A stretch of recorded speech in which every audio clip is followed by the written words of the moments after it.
All right, so let's start with chapter one. This is our electronic textbook. It's called Explorations: An Introduction to Astronomy. All right, so these PowerPoints are the ones that I would go over or that I do go over in face-to-face class. So this is basically the same. Um, the one thing I will do that's that you should be aware of is when we come to any calculations. There's a couple of calculations, for example, in chapter one. I will do examples of those at the end. So at the end, once I'm done with chapter one, even if we encounter like a particular formula or something like that, I'll just mention it, and then we'll do some examples, appropriate examples at the end. All right, so this is called Cycles of the Sky. All right, let's look at the first one. And so in the ancient past, this is of course Stonehenge, but there's different places around the world, different civilizations around the world, of course, that left indications that they were, that particular civilization was observing the night sky.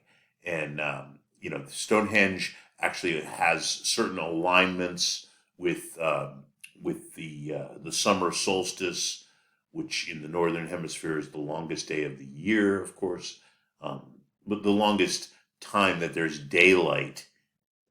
I should be very specific about that. All right, so let's move on. All right, so one of the things that humans did a long time ago is come up with this idea, which we're going to call a model in a little bit here, when we get into anyhow, this thing called the celestial sphere. So this is just an imaginary sphere around the Earth where all the stars are located.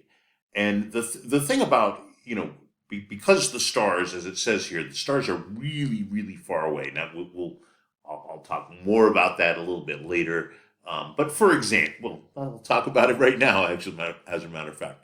All right. So, obviously, the way that we know about the stars is through their light, not just the visible light that comes to our eyes and that our eyes are sensitive to, but they also emit radio waves, which is a different form of light. They also emit infrared, all the entire what's called the electromagnetic spectrum.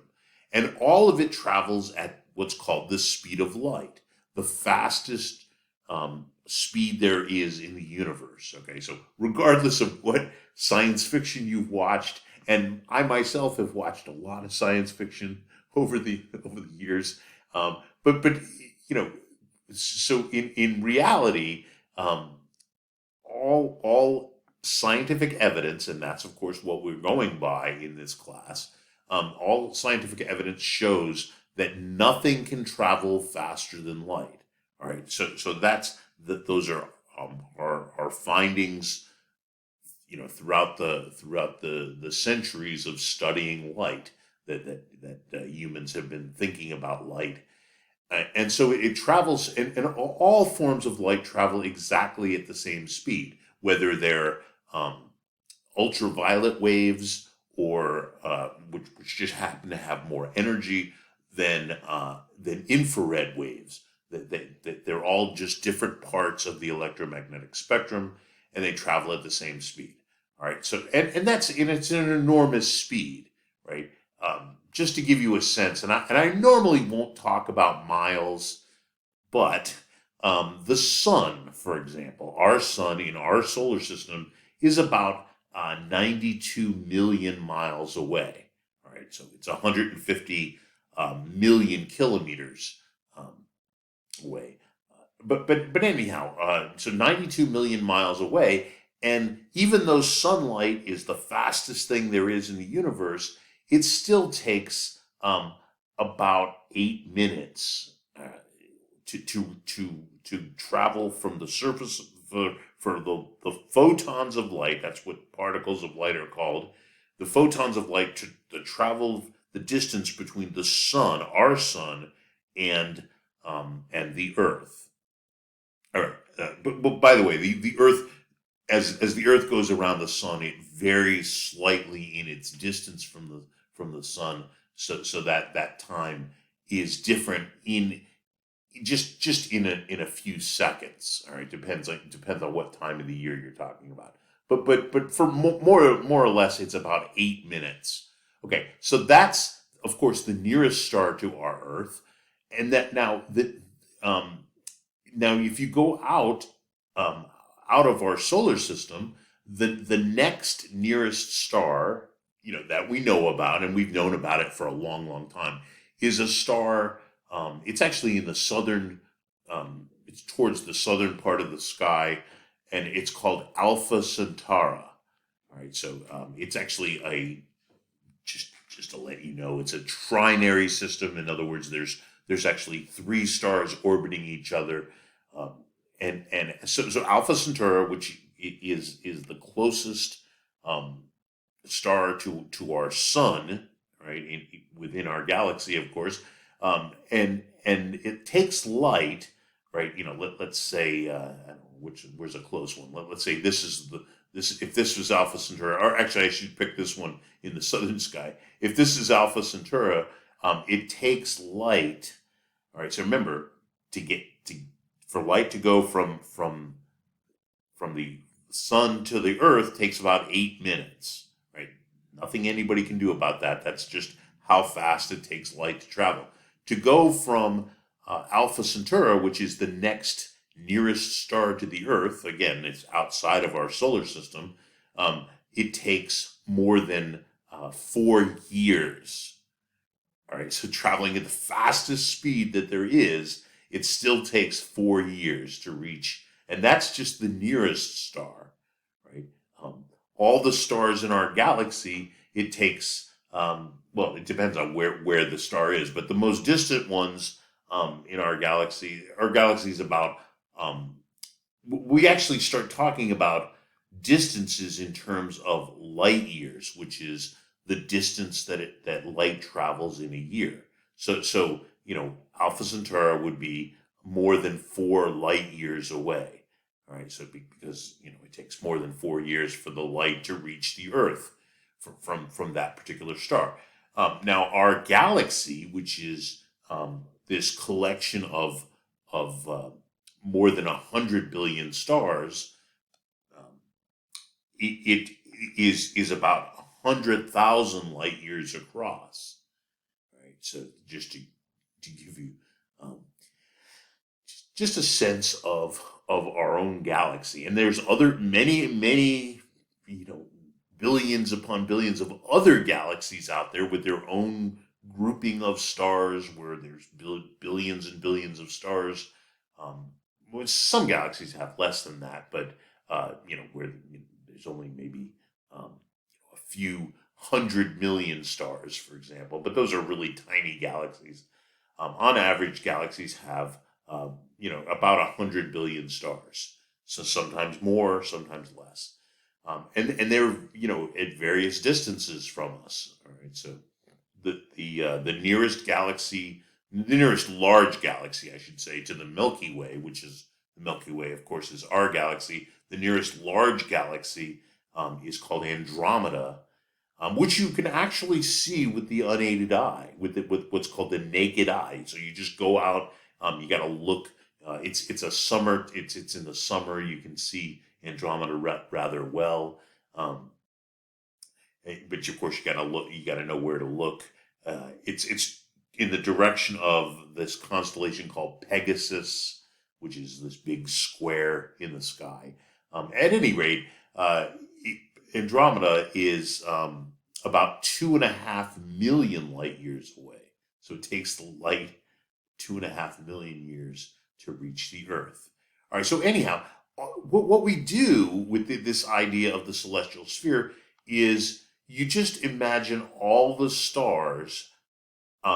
You don't think about the distances to the stars, right? That's going to come much later.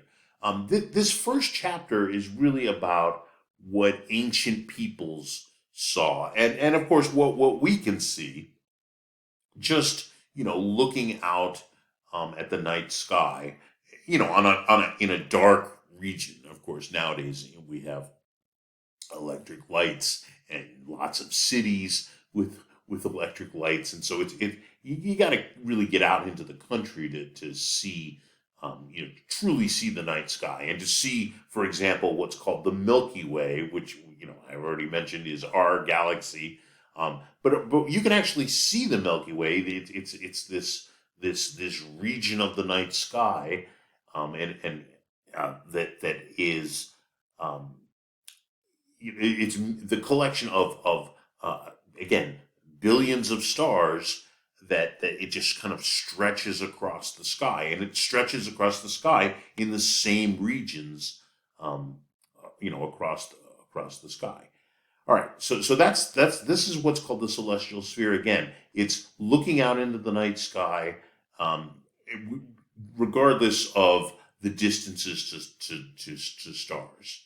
All right, so this is what we call a model in science. It's not reality. Of course, the stars are different distances from each other. Like, for example, when we look at the Big Dipper, right? This picture is showing the Big Dipper. By the way, the Big Dipper is not a constellation. It's a part of a constellation. It's a well recognized part of a constellation. That's called an asterism. All right. So if it's just part of the constellation, that's generally called an asterism. Let's see, what would be another one? But anyhow, so the constellation of the constellation that the Big Dipper is in is called Ursa Major. But these seven stars are the brightest part of Ursa Major. And what else? And if you look at like the cup of the Big Dipper, these two stars right here, these are called the pointer stars, point towards the North Star. More or less, they don't point exactly at the North Star, but that's an easy way to find the North Star. The North Star is not the brightest star in the sky at all. In fact, it's not terribly bright, but it's bright enough for us to see with the naked eye or the unaided eye. You don't need binoculars. You don't need a telescope. Most of the stars, that you talk about, that people talk about, are naked eye stars. All the stars in the constellations, when they talk about the constellations are made up of the bright stars, the stars that the human eye can see just by looking up in the night sky. The invention of the telescope was not until about 400 years ago, and we have constellations going back thousands of years. All right, so anyhow, this model is, what we use, this idea of the celestial sphere, and you'll even hear, astronomers talking about the celestial sphere, where you just imagine this spherical region of, somewhere above the Earth where all the stars are. They're just locations. They're locations in this region around the Earth. All right. And of course, they vary in distances, but that's, that's not part of this model of the celestial sphere. All right. So I've already mentioned this, the constellations. There is various constellations. This is a very famous one. For example, this is Leo the Lion. So this is what you would see in the night sky, right? There's this kind of backwards question mark, which, and this kind of right triangle right here. So these stars, like this one down here, is the brightest one. It's called Regulus. Not that that's important, but this backwards triangle. All right, so I've been looking at the stars since I was a kid. I always thought that this was his tail, the tail of the lion. But if you look, right, there's the backwards. That's actually his head, and his tail is part of the triangle. Which this is just the imagination of humans, thousands of years ago. For the most part, I mean, not all the constellations go back thousands of years, especially the ones in the southern hemisphere.